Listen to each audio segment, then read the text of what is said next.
Alrighty, we're going to try this again.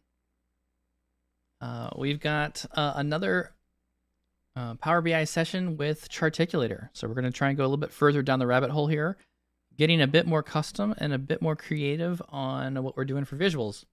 So hey gang, it's Mike from Power BI Tips. Thank you for you to join us again. Just going to jump into Charticulator again and build a little bit more here. This time we're going to focus on the curves feature. It allows you to do some really creative visualizations and blending data between multiple charts. And we'll show you how that looks here in a second. All right, let's just jump on in and start working on some of the visuals. So we're back here in desktop. This is where we ended on episode 4, talking about making a lollipop chart and talking about marks on the graph. So let's just jump here to a new page. This is going to be episode 5. All right, for this data, I'm going to try to do 2 charts here fairly quickly. There's a lot to kind of take in. There's a lot of features and little buttons you can click on for these curve features. So I'll try and do a couple examples here, but let's start off first with a kind of a really basic example. Granted, these are not taking into account for best practices for visualizations. I'm just trying to use the features and show you how the features fit together. You can kind of take what I teach you here and kind of interpret this across your data and think about how you would visualize your data so that this would work on top of your data. So caution, warning, whatever you want to put in here. This is going to be a bit wild. It's going to make some crazy visuals, but at least you'll kind of see how Charticulator can work. And this is why this feature here is one of the reasons why this is so cool to me, because this is just out of the box, crazy neat, and looks so different than what you're used to for normal visuals. So let's just jump into it. First thing I'm going to do is, like always, I start building a little bit of data here. So I'm going to go to my financials table. And I think I need to zoom it on here. So let me just zoom it on. And yeah, there we go. Okay, so over to our financials table, we're going to grab the product. I think we're going to go after units sold this time. And we're going to go try to grab another one. I think we're going to go after, well, we might as well go gross sales. Let's go with that one. Those will be our 3 columns. So what I want to show you kind of what's going on here. Let's start product on the table. Now that we have that, let's grab the units sold and gross sales. So now we've got 2 different data columns and then 1 unit sold. You know what? And let's add a 3rd column here just for cost of goods. How does that look? How big is that number? There's no comma there. So let's click on cost of goods, go over to the column tools ribbon, hit the comma. Those are in the millions. Okay, I think that looks good enough. I mean, I think we'll be able to work with it. So starting with those, let's jump into Charticulator. In episode 1, we showed you how to add the custom visual into Power BI Desktop. That's what I'm clicking here. So we'll click the custom visual directly here, and it'll load Charticulator for me on the desktop. As we all have been doing previously, we need to add some data fields into the data well here in the fields pane, or the visualization pane, sorry. So I'm going to grab product, add it there. We're going to grab the units sold and gross sales. And then we'll also grab cost of goods, COGS. Add those 3 there. Okay, now that we have our data added, let's click the ellipsis. Let's go into edit. And now we're in editing the chart. Now we'll create a new chart. Here's our nice clean canvas. Now again, I explain this every time we jump into this. Every time we start, they're giving you a chart area, and then on that chart area, we automatically get the plot segment. So I'm going to erase the default plot segment for this one, and now I'm going to build a bunch of a lot of elements here. So I'm going to use guides, I'm going to use our plot segments, and we're going to use the marks to kind of build out kind of 3 independent visuals, and then we're going to link them together. So these are the curves that we're talking about here. So we'll go in here and let's start off with some guides. We're going to do a horizontal guide here across the Y. And we're going to go from the top to the bottom here. So we have lines across the page, and we're adding these really faint dotted lines here. And this is going to help us kind of arrange things on the page so that everything's lining up very well. Then I'll grab the vertical guides. We'll go from the bottom here all the way to the other side. So now I've got lines going across. So I made a more elaborate grid here on the page. Now that I have this, the glyph area is empty. So when you build a plot area, whether two-dimensional or one-dimensional, the first thing you want to do, and again, I keep forgetting to do this myself, is you want to add the glyph first. So if you want a new plot area, make sure the glyph is there, highlight the glyph that you want, and it says, hey, you have a glyph, but there's no plot segment with it. So now I got to go find a plot segment to go with the glyph. So on this plot segment, I'm going to grab a two-dimensional plot segment, and I'm going to go from the bottom, which will be 0, up to the top, which would be the higher number, or that's the order of which it will go in. So I'm going to start here in the middle and go up to the top edge. We're locked in place because our anchors are green. And for this particular one, now we have the area here for the glyph, and we can now add our marks. So we're going to add a mark to this. Now, because the way I'm building this, I'm kind of getting a little creative on how we're going to build this. I don't want this to be standard. So I'm actually going to move the glyph to halfway, or move the mark, the rectangle mark, to only half the glyph. That way it's only using portions of it. Okay. Now I'm going to click on the glyph, and then now we will go to the height of this glyph, and we'll just lock it in at 20. So this will be the standard height of this glyph. No matter how I size the page, that height will always be 20. Okay, so now we have this, and now we can add our first dimension to this. Let's go to units sold. We'll add that to the width, and that'll make all the bars adjust in height, depending on the marks. Next, we would like to do is we'd like to add an order to this. So we will add the product to the axis, and that will then put a label on each of the axes and then order them. One of the things in my previous videos, let's see if I can get to it real quick. On this plot segment, it is ordering the data by first products. And I know Alex Dupler was actually asking this question, like, how come that's out of order? If you look over here, it looks like it's an alphabetical order, A, B, C, M, P, V, and E. These last two items look like they're out of order. What I found recently was if you click this order button, you can reverse the order, you can sort the order, and you can actually drag and drop the order. I didn't know that. And that's a really cool feature. So if you drag and drop stuff, it will actually swap it the way you want it to look. So found that a very neat option. If for whatever reason, if you ever wanted to see that, I'll put it back to its default way, the way it was automatically defaulting and sorting. I don't know why it was sorting the weird way. It's putting T before E, but whatever. So I'll let it be. Anyways, we have some bar charts here. The last thing we want to do on this particular plot segment is go to the shape, and we want to change the color. So I'm going to add the product field to the color, and then we'll have colors for each of our bars. Great. We're able to move on. So let's build another plot segment. Now, before I start, we've got to make a new glyph. So I want a new glyph. This is going to make this independent of the glyph we've already made. Now, on this new glyph, we're going to then grab another plot segment. This is the linear one, and we'll start here at the left and go here to the middle and the right. We're going to add product to the axis again. We will add our mark of a rectangle on the chart. And now this time, I don't want it to drag off the edge of the page. I'm actually going to move the bottom edge of the mark up a little bit, and that'll make my bars align with the axis there.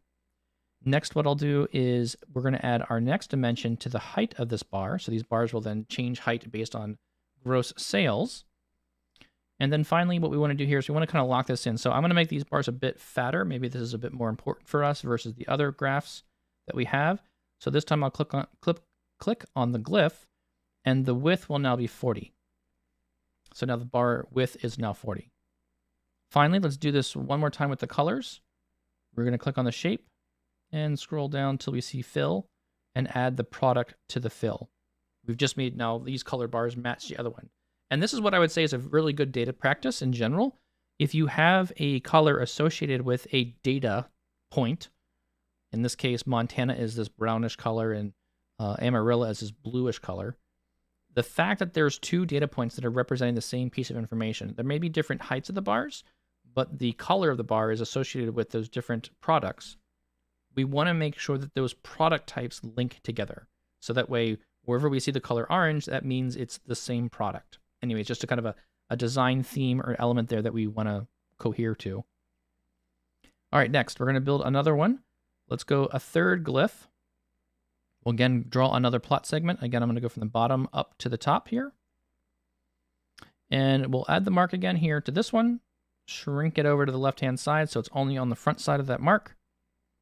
The height of this mark will be 20, just like we did it on the other side, on the left-hand side of the graph. Hit Tab to make that capture that setting. The color, we'll add product to this. And then last thing is we want to do the cost of goods, and we'll make that to our width of the bar. So that then grows that bar out for us. All right. The last thing I think we need to add here is product to the axis. So that way the order of these are matching. You notice when I did this, the VVT and Vallejo top two items switched really quick there. And this way now, what we've done here now is we're able to make all the visual from a coloring standpoint match up. And now all the colors at the top here are actually the same color all the way across. These are now matching because we have the ordered axes. Now I'm a big fan of not having duplicated data across my page. I want to make it less cognitive load for my users. So now what I'm going to do is for each of these plot segments, I'm going to hide them. I don't really want you to see them. So I'm going to, oops, not plot segment, sorry. I want to go into the individual plot segment, and I want to turn off the data label there. So let's see if I can make this smaller here. Let's minimize the glyph, and I just want to hide the data axis. Is it the glyph or the shape? Where do I turn that off? I know I can turn it off somewhere. Ah, visible. It's the checkbox. My bad. So what I'm doing is I'm turn off that visible. It's make it not visible. So for each plot segment, I'm going to turn the visibility off for just the words. So now these are just bars on the page, essentially. Now that we've got the bars on the page, now we can get to the links. This is where we add the curves between the different bars. So what I'm going to do here is this is the links button all the way up here on the left-hand side. This is our links, and the next one, the object over next to this, I believe is a legend that's on there. Yeah, that's the legend. So what we're going to do is we're not going to add the links. This is an entirely separate button. It just kind of does its own feature set. It doesn't really link to any data. It's allowing you to take different data elements on the page because we have we have three rectangles on the page. What we're going to do is we're going to draw a shaded bar between the different colors to kind of make them all blend together. All right, so if we're going to click the links button, first thing it's going to do, it's going to ask you what kind of type, what link are you using? So do you want a line to draw between them, or do you want a band, meaning the edge of a surface? So a band would go between, in this case we're using squares, on the perimeter of the band, it'll then grab the perimeter of that and then let you draw a band between two different elements. So what we'll do here on this one is we're going to select band, and we've did the plot segment in order, so in counterclockwise motion. The first one on the left is plot segment 1, the bottom is 2, and the right-hand side is 3. So we don't want to link everything, we only want to link 2 of them. So I'll click plot segment 1 and shift click plot segment 2. So now I have 2 plot segments I'm looking to create. I'll create links for just those 2 items, and then it'll draw the lines between them. So it's kind of looks like it's expanding out there for us. Now what I'll do is down here on the bottom, you'll notice that we have these dotted lines. I'm going to zoom in even closer here. There's dotted lines here, and there's a solid line here. That's just telling us where that bar or where that shaded area is attaching to. So we don't want it to attach there. We actually want it to attach to the top. So I'm going to grab that shaded bar and move it to the top, which will then move the direction of that attachment point. And this by default comes with some sort of opacity. So there's an opacity associated with that bar. You can turn it all the way up to full solid shapes. So it's like it looks like a solid line, or you can turn it back down to like some sort of opacity level. I'm going to make it a little bit, faint here. I think it was at 0.5, so I'm going to go back to 0.5. That looks good. There's also different styles for the lines or for the linking. So we're going to use this one. I think it's called Bezier. I don't know how to say it very well, so I apologize if you actually know how to say it. And then I'm going to turn this up a little bit, and we're going to make some of the curves a little bit curvy there. Okay. So we're actually making a shape, so it's kind of like grabbing this color and showing you that it matches together. Now we're going to do the same thing again for this other bar. So we're going to click on the links button a second time. We're going to change it to a band, click on segment, shift click on segment 2 and 3, and create our links again. So it does the same thing again. We have to reorient our links. So I'm going to go into this green square, which is where we were working before, grab the bar, drag it to the top, It now attaches itself, change the type, and then increase the curviness until it looks like it's doing something cool. Oops, I didn't want width to change. I'll just make width 1. And then we'll change the curviness up a little bit more. Yeah, that looks okay. That's around 270, so let's go 270 for that. And then we'll go back to link number 1, and we'll make it match 270 and see how that looks. It looks a little bit weird on this one over here, so I'm going to go back down to like 170, I think is what it was, or close to. Yeah, that's good enough for me. All right, so now we've got different data points. So we actually have units sold being graphed by height on the left-hand side. We have gross sales across the bottom in bar heights. And now we have cost of goods on the right-hand side also being graphed in heights. So you can kind of look at the chart and see kind of what positions we're looking at here and how are all the bars linking together. Super creative, very wild, lots of things going on here. And then finally here, what we may want to do is add a legend to something. So let's add a legend. And then I can click what column do I want the legend to be about. I want the column to be a legend of values based on product, create legend, and there we go. So now this labels all of my information that I need. I can then just move that over to the middle of my chart somewhere. We'll just drop it in right there. And there we go. We now have a chart, and so I can adjust these other edges here. Let's just sneak this guy over a bit. Actually, you know what? Since there's nothing on the edge here, I'm actually going to zero all this stuff out. So let's go to the page. Left 0, right 0, top 0, bottom 0, and make everything go right to the edge. So this is kind of the visual and how we're looking. So pretty creative. You can do a lot of cool things. I'm going to hit save here. And then we can go back to the report page, and boom, there you go. This is something you could never build in desktop with all these crazy colors. All right. So maybe this is a bit far-fetched. Maybe this is not really what you think you could ever really use this. This is not very insightful. This might be more around like an infographic type of information, or you're trying to do something here. But again, I think it's worthwhile for us to note how this is working. And this is maybe a very simplified example of linking some things together. So I brought in another data set. I'm going to try to do one more visual here. It's going to be a lot busier, but it's still going to use this linking between different objects. Okay, so let's go back into the visualizations window. We're going to click on Charticulator again. And this time I brought in a new data set. Actually, I should probably show you the data before we get into it. Let's drop a table on the page just briefly here. And I brought in some sample data. So this has just basically some gender information, some indexes, and the index here, I'll put the index in first. This is just a number that labels each row of data. Then I can have a gender, a male or female, and then I think there's an other in here somewhere. And then I can have these variables, variable 1 and variable 2. Just some random data that I generated, no correlation to anything. It's just kind of arbitrary information that's being put in here, okay? So this is kind of the structure of our data. And the reason I'm doing this, the index is important on this one.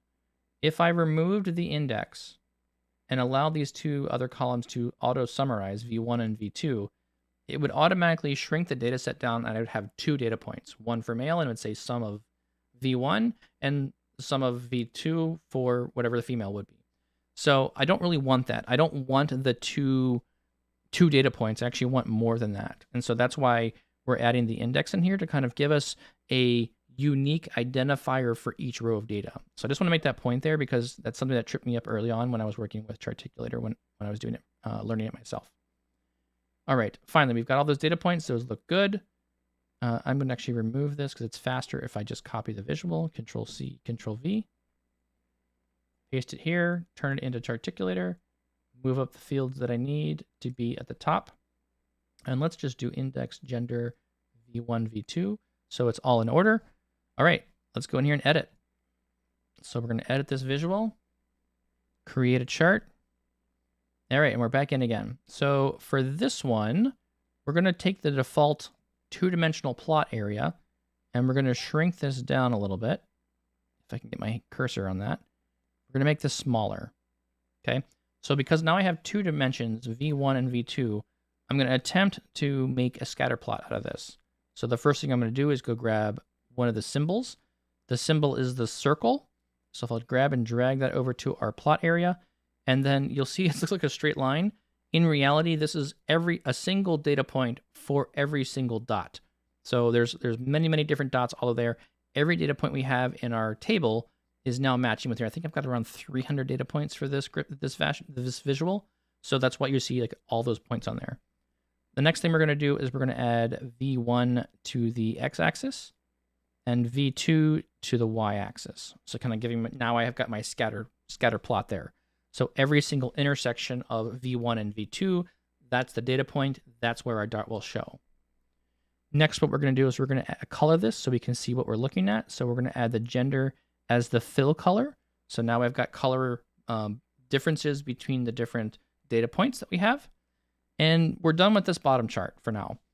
What we're going to do now is we're going to make a new glyph, and we're going to attempt to build another chart above this that will allow us to do another plot segment. So we're going to add a two-dimensional, actually before I do that, I want to add a guide here because I want to divide the top area. So I'm going to grab a horizontal guide, and I'm going to go from the edge of the page to the middle of the page.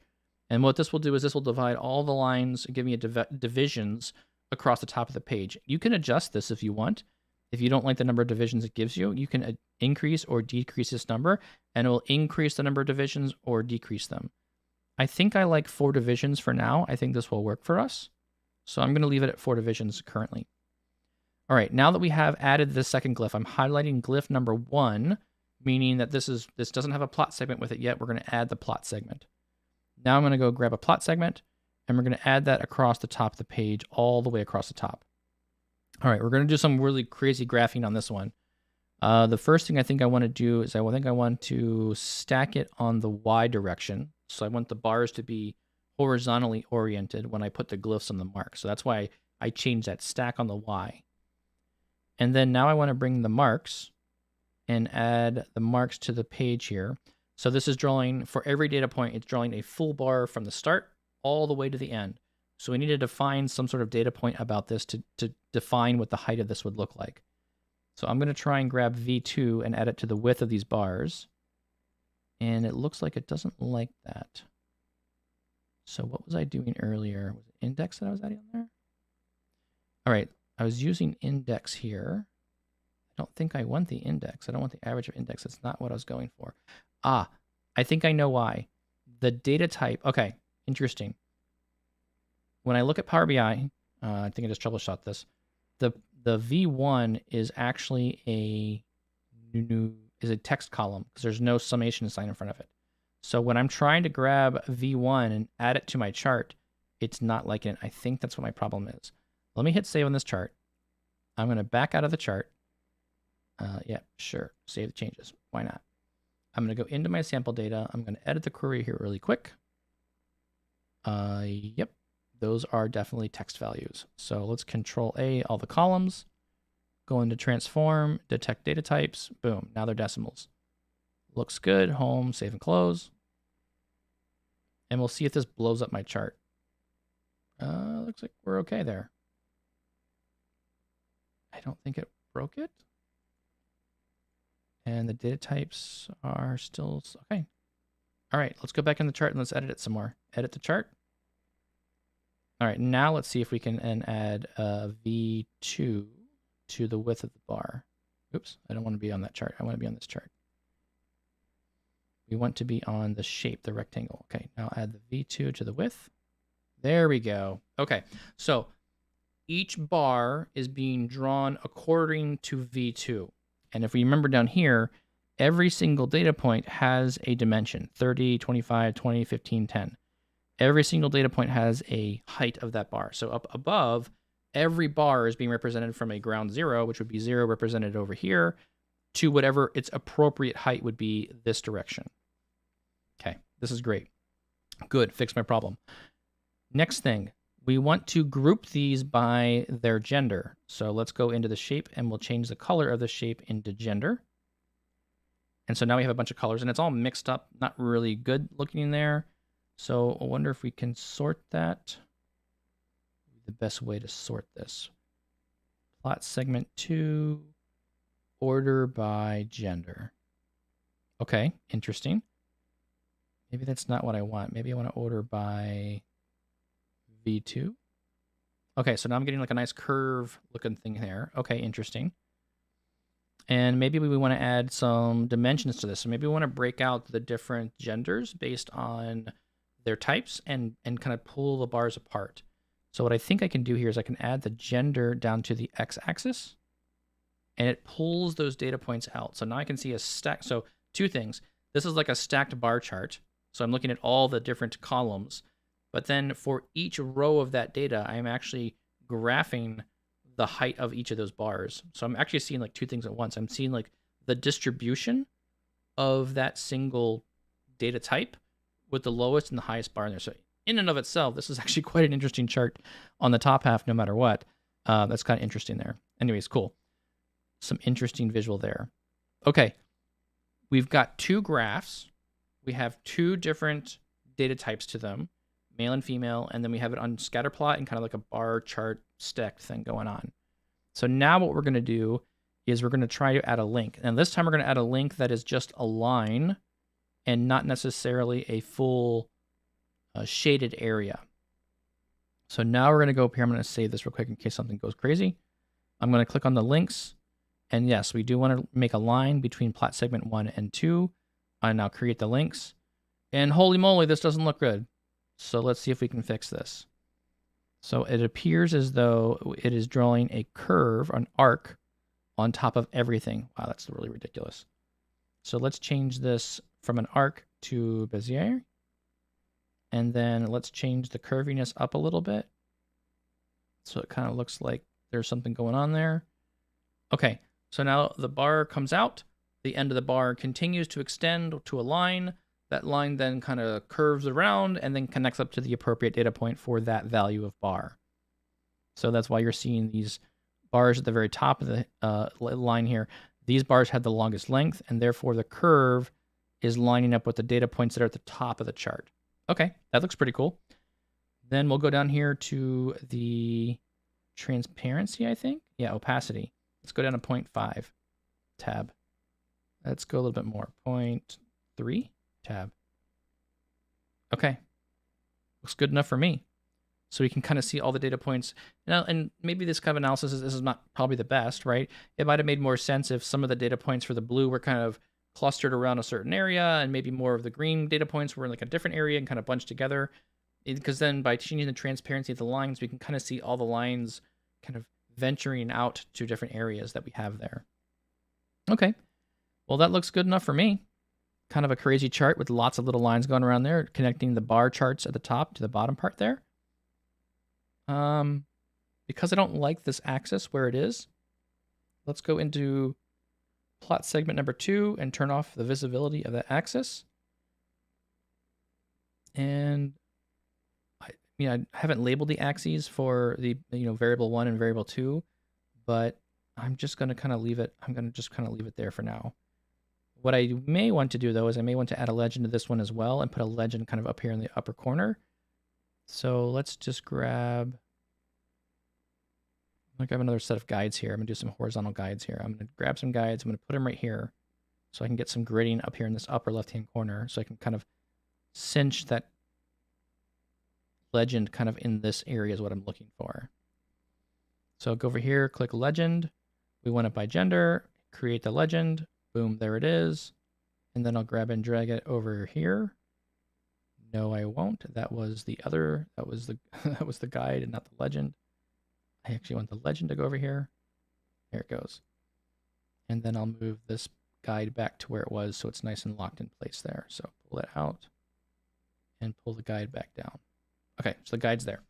So I don't like the legend like that. Let's move it over a little bit further.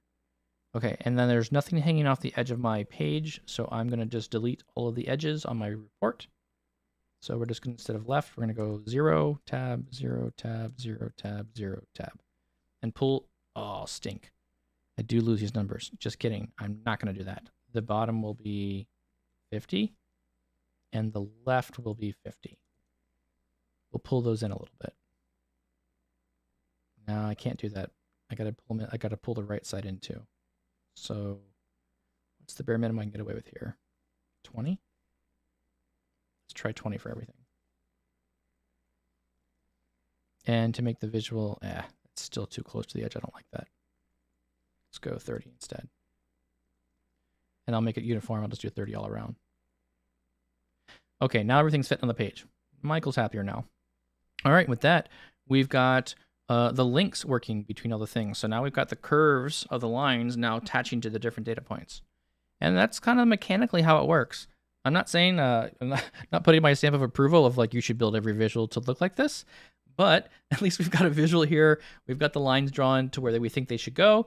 And if we go back to the report now, there's our super crazy colorful chart with all the little lines going all over the place. So I'm sure you guys will come up with better visuals or better graphics to handle this. And let's make our page here bigger so we can all see it. Let's go to page size. Let's go to a custom size. And let's just double it up here, 1400. Actually, I didn't want to go deeper. I'm going to go wider. So let's go 1000 by, let's go 2000. There we go. Now I can make my visuals nice and big. So make my visual over here and then boom. Now we can see a nice big visual. Zoop. Perfect. Okay. Well, that's kind of talking through how you would make curves between lines or the links between lines. And that's the feature. So anyways, another feature reviewed, another session. Thank you for attending and watching whenever you are watching it, whether you recorded it or watched it live. Thank you very much. Make sure you like and subscribe if you like this kind of content. We're going to keep going through Charticulator. There's like a ton more things that it still does that I haven't talked about yet. So we're going to explore some more features here. And I actually might go grab some guests as well. So if you want to see guests or you have any recommendations of someone else you've seen doing Charticulator things, make sure you comment down below. Let me know what you want to see. Anyways, thank you very much, and we'll see you again later.